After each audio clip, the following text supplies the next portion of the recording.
معاشرے میں ایک چیز کی ضرورت ہوتی ہے تو ٹینشنوں کے ساتھ اس کو برداشت کیا جاتا ہے.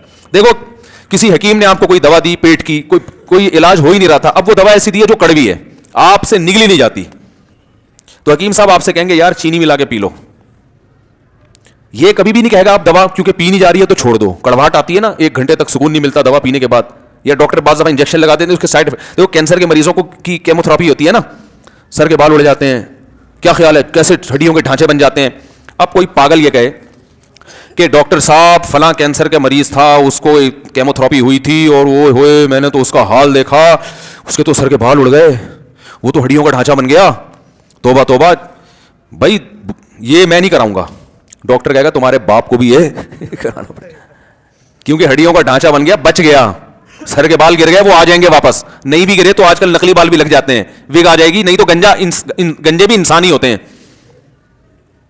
یہ نہیں کہ جو گنجا ہو گیا تو اس کو مار دیا جائے. تو یہ حل تلاش کرے گا, وہ یہ نہیں کہے گا کہ ہم مرنے دو اس کو.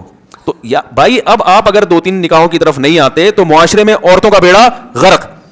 لہذا اب آپ نے تو کرنا, یہ کام تو کرنا ہی ہے. اب کام کرنے کے بعد نقصانات ہونا شروع ہو جائیں اور لوگ یہ کہیں ابے فلاں نے کی تھی دیکھو کیا اس کے سر کے بال اڑ گئے, فلاں نے کی تھی اس کے گھر میں دیکھو جھگڑے کیسے ہو رہے ہیں, فلاں نے کی تھی دیکھو سسر سے پٹ رہا ہے وہ, فلاں نے کی تھی دیکھو بیٹے باغی بن گئے. بھائی یہ سائیڈ افیکٹ ہیں, ان سائیڈ افیکٹ کا حل تلاش کرو. نہیں ہوتا تو ان تمام تر سائیڈ افیکٹ کے ساتھ ہی اس کام کو کرنا پڑے گا.